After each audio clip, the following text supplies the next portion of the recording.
E eu acho que muito importante para quem está acompanhando aí na televisão da sua cafeteria, da sua torrefação, a gente falar de algo que muitas vezes surge dúvidas. Café de agrofloresta. A nossa convidada é a Maria Vitória, ela vai falar de produção de café orgânico em sistemas de agroflorestal em Rio Verde, no Goiás.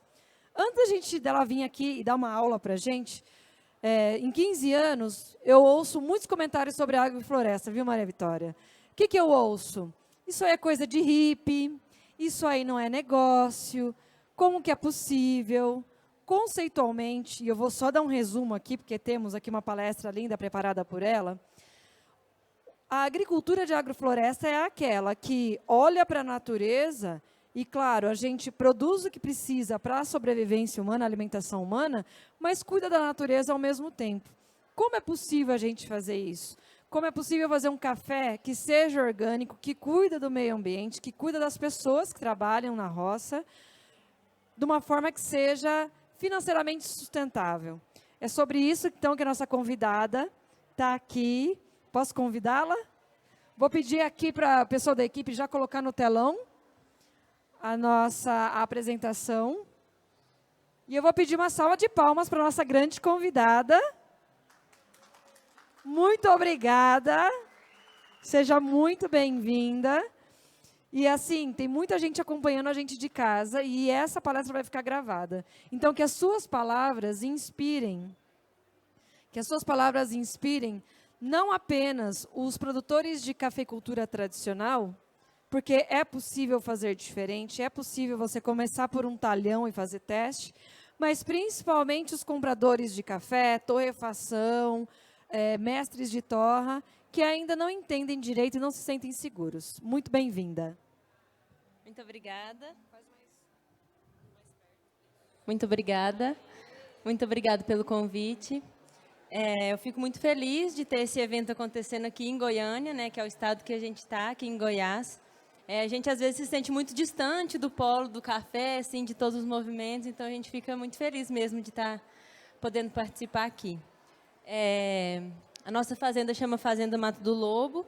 A gente está no município de Rio Verde, aqui em Goiás.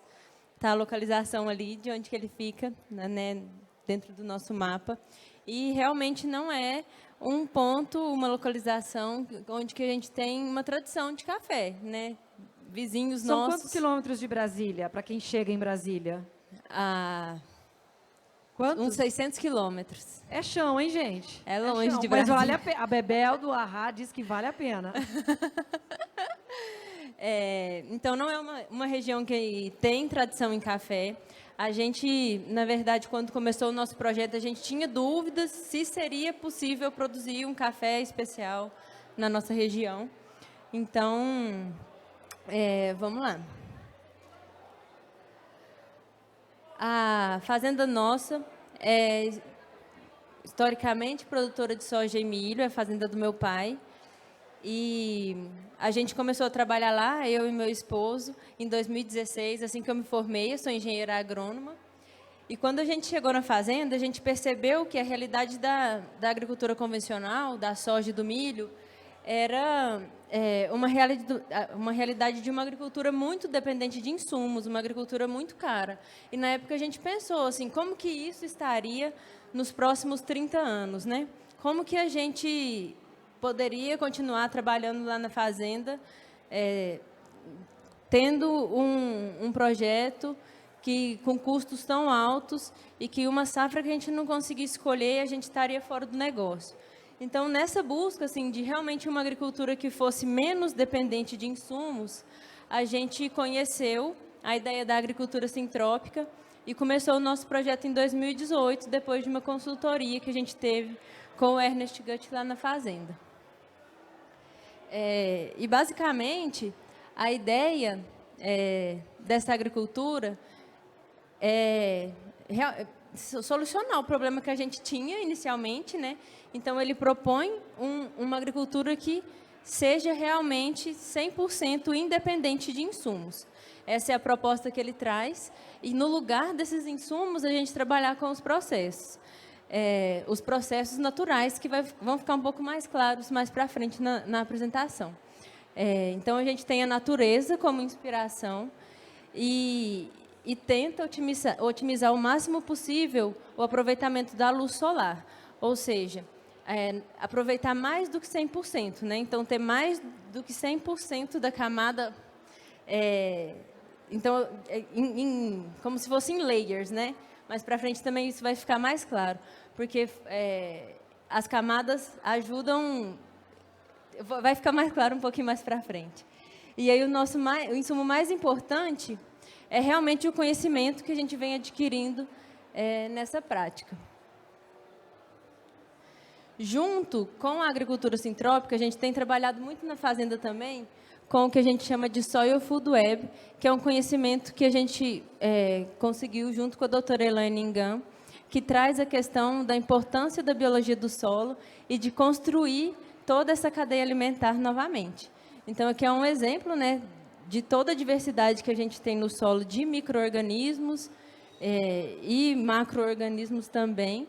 Então, a gente tem trabalhado, além de olhar a diversidade de plantas e a sucessão de plantas para cima do solo, o que a gente tem de dinâmica de vida acontecendo no solo também. E aqui, só para ficar um pouquinho, a gente explicar um pouquinho do que é essa questão da conservação dos solos através das plantas e dos micro-organismos. Então, quando a gente tem um solo muito degradado, ele é um solo muito bacteriano, que é uma realidade dessa aqui. Hoje, a maioria das nossas áreas agricultáveis estão nessa condição. Algumas aqui, mas a maioria nessa condição, que é um solo que a gente pensa também, que a gente entende, que ele é um solo muito bacteriano, muito degradado. A natureza, naturalmente, ela tenta se reestruturar. Então, se a gente pega um solo degradado e deixa ele lá largado, não mexe, ela naturalmente vai trazer a floresta de volta. E aí a gente começa a ter mais fungos no solo e mais micro-organismos, e a gente tem a floresta lá na frente. A nossa agricultura hoje sempre tenta trazer o solo para uma situação de solo degradado. Então, eu uso fungicida, eu gradeio o solo, deixo meu solo exposto, eu planto uma cultura e depois tiro essa cultura e deixo sem nada novamente. Então, eu sempre tento, né, não é o desejo, mas o que acaba acontecendo é a gente tendo cada vez solos mais degradados. E o que a gente tem tentado fazer é reestruturar esse solo e trazer essa vida de volta para o sistema num todo e conseguir ter uma área de recuperação ambiental, que hoje isso é separado, né? Às vezes a gente tem dentro da propriedade a área de reserva legal e APP, onde não se produz, mas se preserva as espécies nativas do lugar, de árvores. E a ideia nossa é preservar e produzir ao mesmo tempo. Então, ter um ambiente de regeneração florestal nas áreas produtivas também. E aí, a reestruturação do solo possibilita que a vida prospere em todos os seus níveis. Então, essas são fotos lá da fazenda e a gente tem percebido, né, a gente tem feito cursos para se formar e entender melhor como que essas dinâmicas acontecem no solo. E a gente tem percebido assim, a maravilha que isso traz e como a natureza tem ferramentas que a gente nem imagina para ajudar as plantas a se desenvolverem e a produzirem. Então, realmente, a gente tem que... Até o Ernest que fala isso, quando a gente muda de lugar como produtor, a gente para de ser o detentor do conhecimento e se entender como mais inteligente dentro do processo e se coloca como parte de um sistema inteligente, a gente tem humildade de perceber a tecnologia mais rica e mais bonita que a gente tem, que foi desenvolvida por milhares de anos, que é a floresta. E a gente começa a perceber as nuances e os detalhes que ela tem como estratégias de trazer a vida de volta e colocar as plantas na melhor condição possível para crescer e produzir o que a gente quer. E por que o café, né? Se a gente está lá no lugar que é produção de soja e milho, por que a gente escolheu logo o café para plantar no nosso sistema agroflorestal? E aí tem alguns pontos assim que eu acho que o café é o café e o cacau hoje são as plantas que são mais interessantes para se trabalhar em um sistema agroflorestal. Primeiro que o café, ele é uma planta que gosta muito de estar sombreado, né? Então, ele é uma planta de subbosque. E, para ele, é muito importante essa sombra. A gente vai falar um pouquinho mais para frente sobre isso também. Então, se eu fosse colocar, por exemplo, um milho, isso eu estou falando com base que tem um estudo sobre sucessão também de demanda solar, né? Então, plantas que precisam de muita luz, igual hortaliças, soja, milho, elas não caberiam em um sistema agroflorestal já mais desenvolvido, com mais sombra.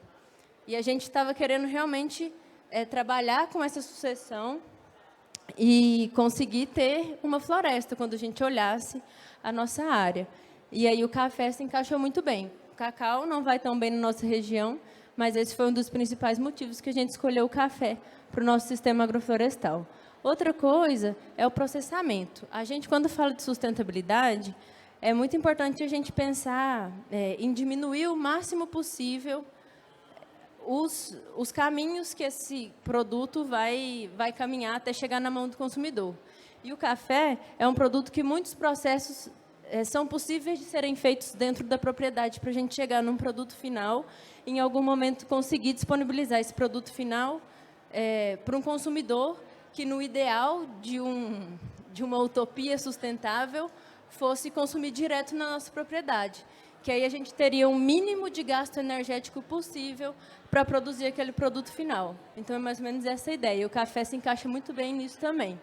E a qualidade, que hoje a gente sabe o quanto a cadeia do café fora da porteira está desenvolvida e especializada, e a gente consegue trabalhar a qualidade do nosso produto e ser valorizado por isso. E o mercado também, que tem valorizado muito essa questão de como o produto é produzido e tem caminhado para valorizar muito essa questão do orgânico e de entender mesmo como que o produtor tem feito o trabalho dele. E a gente consegue, às vezes, ver até no rótulo do produto essa valorização do produtor rural, que em outras culturas isso não é tão visto. Então, na soja, no milho que a gente produz, eu nem sei para onde vai essa soja. Se ela vai para uma ração, se ela vai para um óleo, não sei o que vai acontecer. Então, às vezes, eu posso ir no supermercado e comprar um produto que eu produzi e eu nem estou sabendo. E no café já não. Então, a gente se sente muito valorizado assim, por fazer parte da cadeia do café nessa questão. O sistema nosso, né, começou em 2017. Na verdade, em 2017 a gente não tinha começado ainda. Então, era uma área de soja e milho. Já uma área de um solo bem degradado. Era a área onde o meu pai tinha a pior produção na fazenda. E aí ele disponibilizou essa área para a gente começar o nosso projeto. É uma área de 50 hectares. E hoje a gente tem 30 desses 50 hectares já plantados com o nosso sistema agroflorestal. E a gente foi desde o início, o sistema, né, foi desde o início pensado com foco na produção de café, e já a certificação orgânica a gente começou em 2018, quando começaram os plantios. Em 2020, o sistema ainda estava no início, e o ano passado, como é que ele tinha se desenvolvido. Aquele capinzinho lá no final da foto, da última foto, é a nossa, onde a gente vai expandir nos próximos anos. Esse é mais ou menos o desenho que a gente tem mais gostado hoje para o nosso sistema. Então, vocês podem ver que a gente tem várias espécies diferentes junto com o café. E é uma coisa, né? Porque até uma dúvida que muitas pessoas trazem de ser apenas um consórcio ou um sistema agroflorestal. O que é isso? Um consórcio é quando a gente coloca um café com alguma outra espécie. Por exemplo, um café com cedro ou um café com seringueira. E aí a gente tem duas espécies se desenvolvendo ao mesmo tempo ali, juntas. No sistema agroflorestal que a gente tem trabalhado, a gente traz várias espécies ao mesmo tempo. E a ideia é a gente, com essas outras espécies, conseguir trazer o ambiente ideal para o desenvolvimento desse café. Ou seja, se o café está bem, se ele está se desenvolvendo bem, ele não vai apresentar tantas doenças. Eu até tomo muito cuidado para falar isso, porque é uma coisa que a gente tem que ter muita sensibilidade para perceber, assim. E é uma coisa que tem na nossa saúde também. Às vezes, se a gente está saudável, se a gente está bem, está com uma imunidade alta, pode ser que venha um vírus e não nos afete. É a mesma coisa que a gente entende quando a gente pensa nesse sistema. Então, se o meu café, em algum momento, apresenta alguma doença, uma ferrugem, um bicho mineiro, que é um desafio que a gente tem na nossa área, o problema não é o bicho mineiro em si, não é a praga em si, a doença em si. A questão é o que eu posso mudar no meu ambiente, no meu sistema, nas plantas que eu escolhi para acompanhar o meu café, que podem melhorar as condições desse café para ele poder se desenvolver bem. Ou seja, a praga e a doença é a natureza querendo tirar aquela planta dali naquele momento, porque ela não está nas condições ideais dela. Então, eu tenho que melhorar esse ambiente. Esse pensamento é diferente do que o pensamento que a gente tem na agricultura convencional. Então, hoje, a gente tem 2 linhas com café para uma linha sem café. E aí, nisso, a gente já tem uma produtividade 33% menor por área de café, porque a gente tem uma linha a menos. Na linha com café, a população é a mesma que o pessoal usa na monocultura, o espaçamento entre plantas de café. Nas linhas sem o café, a gente tem o eucalipto, banana, cedro, várias outras espécies. A gente não colocou o café nessa linha, porque a ideia é essa linha aqui, que não tem o café são essas pequenininhas, né? Essa linha que não tem o café, alimentar de matéria orgânica a linha de cima e a linha de baixo.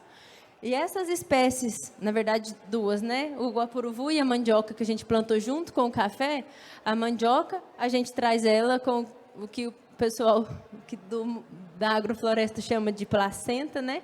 Que são plantas que vão criar o nosso café. Então, ela vai trabalhar melhorando as condições de solo e ajudando no sombreamento no comecinho do desenvolvimento do café. E o guapuruvu vai ajudar muito no sombreamento, na dinâmica do sombreamento, né? Eu vou falar assim, porque o que a gente tem percebido é que para o café é muito importante a gente ter luz em um momento específico durante a cultura. Então, esse é o desenho que a gente mais gosta hoje. Isso pode mudar, a gente tem mudado cada ano um pouquinho os nossos desenhos. A gente quer tirar a banana também e substituir ela por alguma outra coisa, mas é esse o desenho que a gente tem usado ultimamente.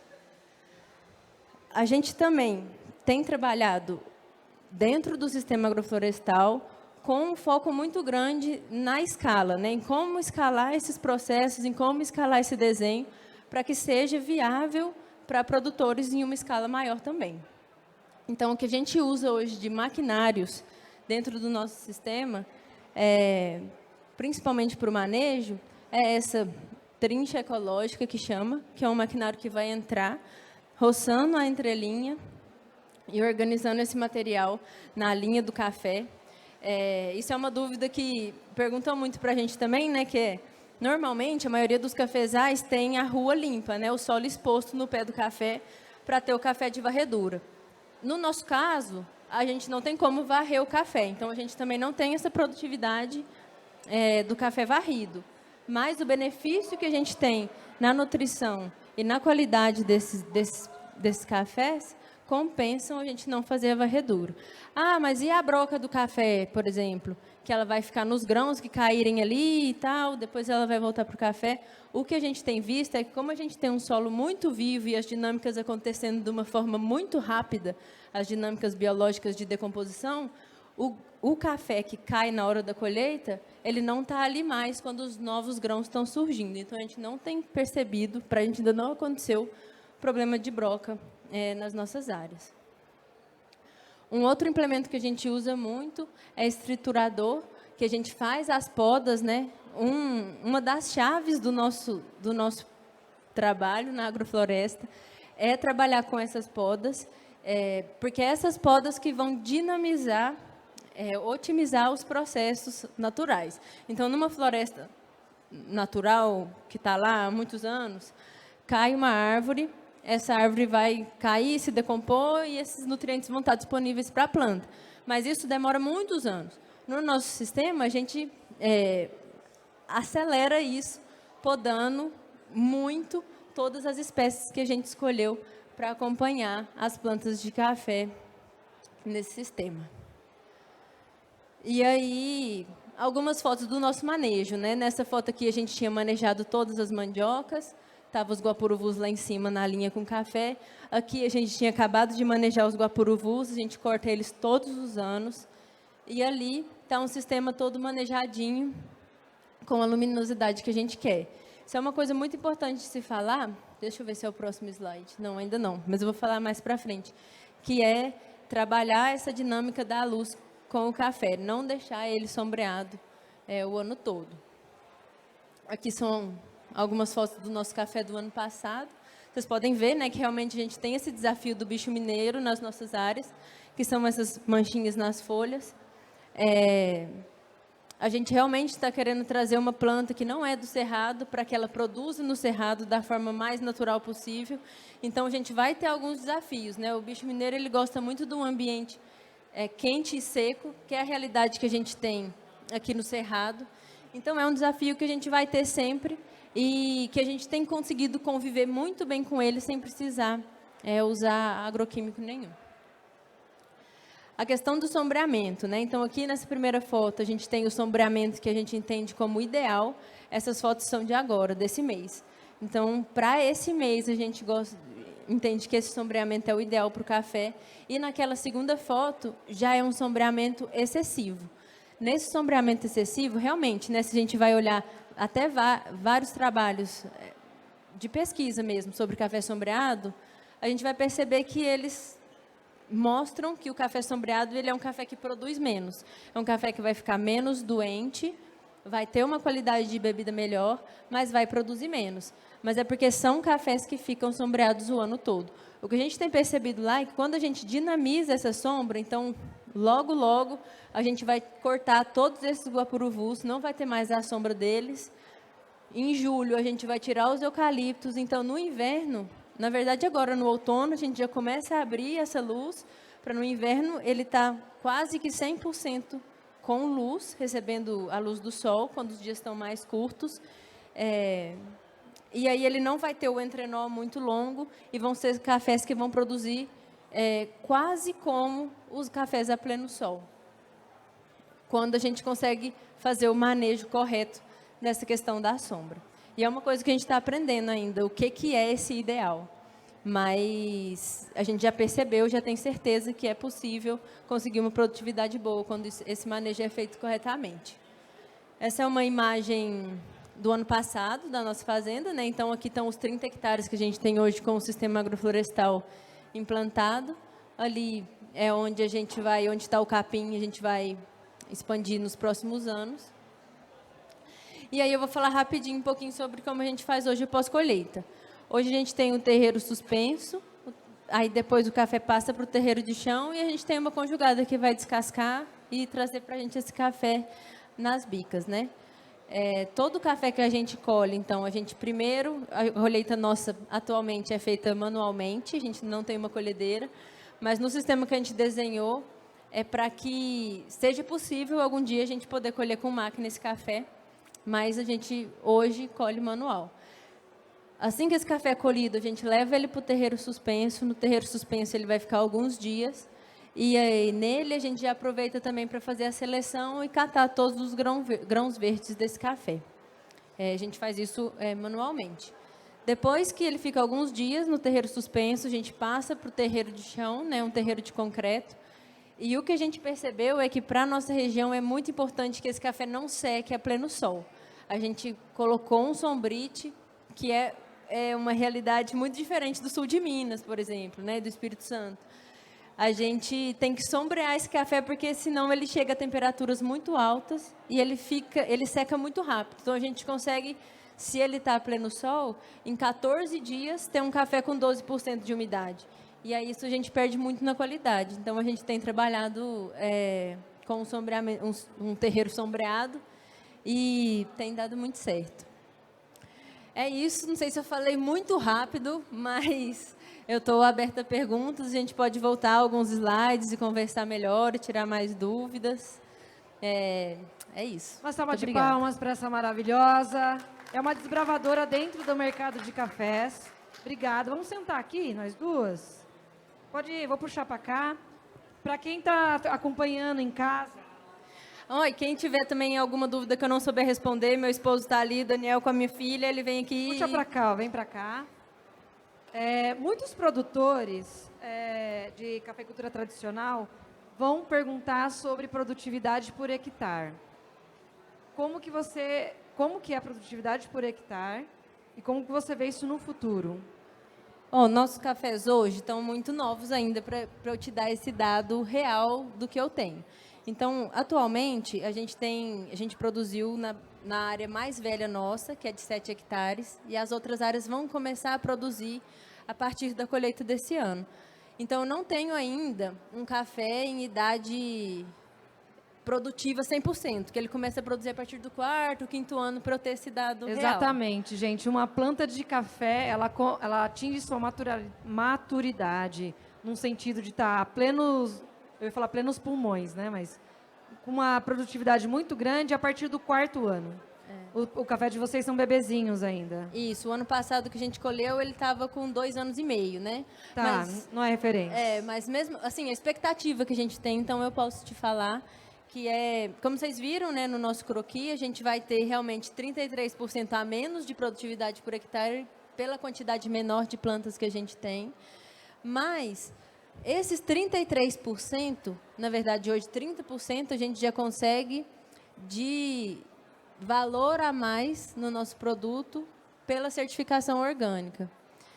E a gente não tem visto ainda tanta diferença assim, pensando na carga do café. Então, na produtividade por planta, até o momento, a gente não tem visto tanta diferença com a agricultura convencional. E tem a questão da qualidade também, né?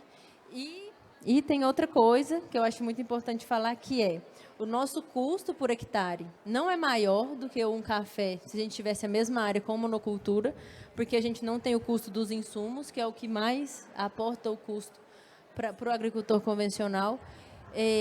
O nosso maior custo é com mão de obra, realmente, mas... Que é uma mão de obra especializada também, não é qualquer jeito que você vai podar uma planta no extrato mais alto para dar sol ali, né? Na verdade, essa é a questão. Hoje, quem faz essa decisão de manejo sou eu e meu esposo. Certo. E a mão de obra que a gente tem, que realmente tem um custo mais alto, é quantidade de pessoas para realizar esse trabalho.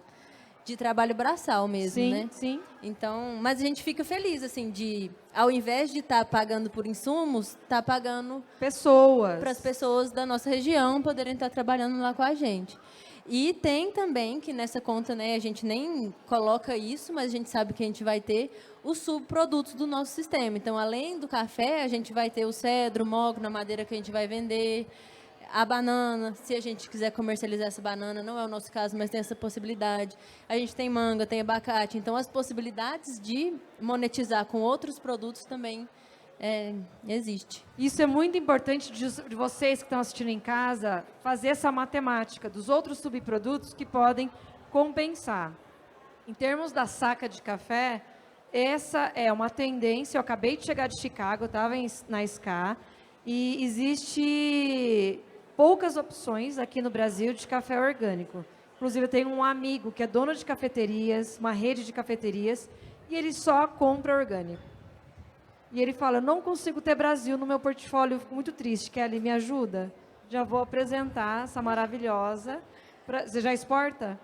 Estamos começando agora. Aí, ó, pronto. E eventos como esse proporcionam esses encontros e negócios, por que não?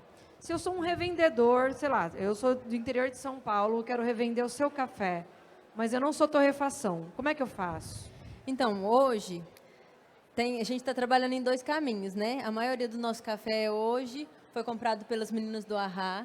Então, a Arrá é uma torrefação de Brasília que se preocupa há mais de 10 anos num comércio sustentável, que cuida da natureza e que cuida das pessoas. Então, Isso. fica aí, procura aí se você não conhece. Então, vocês podem conversar com elas, que as meninas vão ter bastante café nosso lá.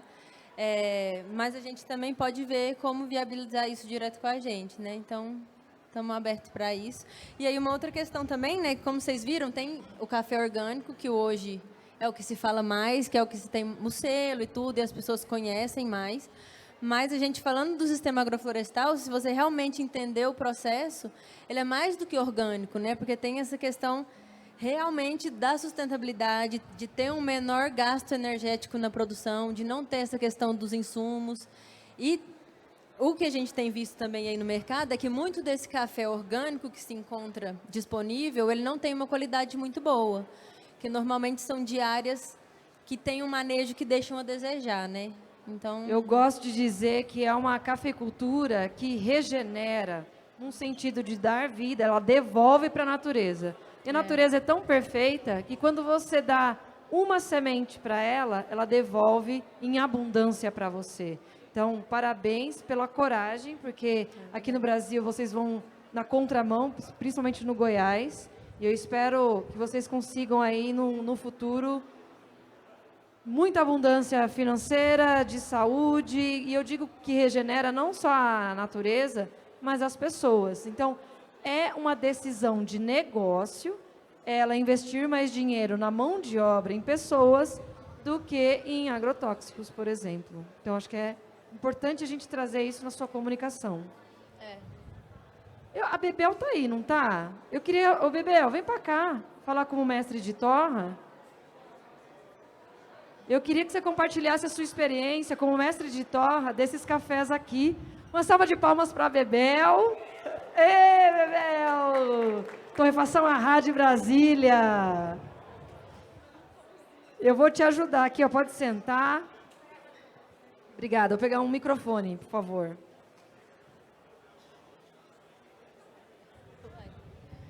Conheço o trabalho da Bebel já faz alguns anos. O Arrá está em Brasília já faz quantos anos, Bebel? Mais ou menos uns 7 anos. E o Arrá sempre teve essa preocupação de olhar para o café de agrofloresta, o café orgânico.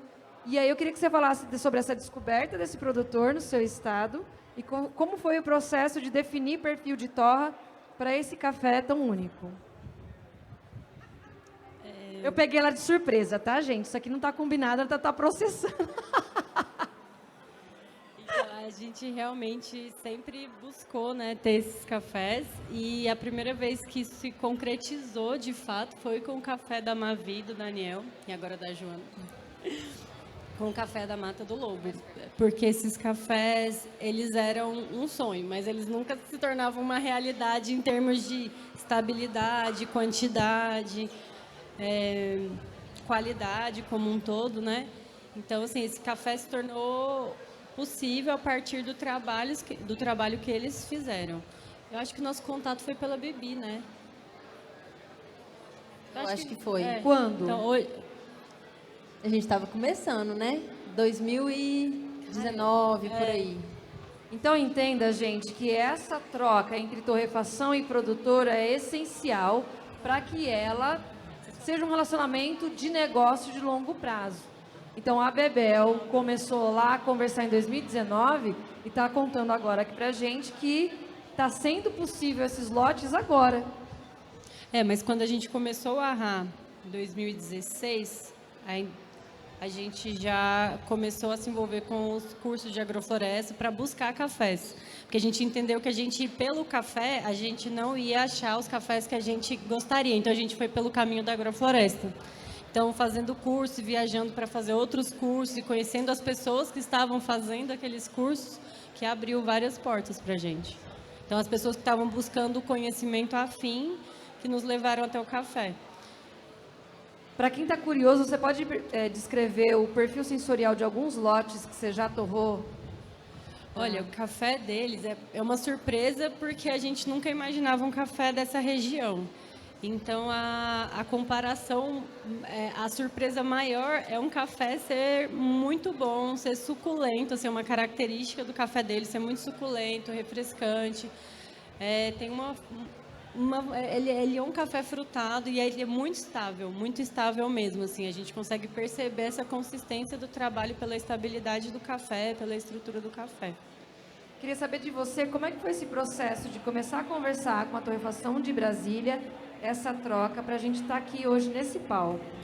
Então, na verdade, foi engraçado, porque a gente começou a conversar antes da gente ter um café, assim, de fato, né? Então, a gente estava realmente começando o nosso projeto, a gente ainda não tinha, assim, a gente tinha colhido um primeiro café, a gente realmente ainda tem pouca experiência, né? O nosso café é bem novo.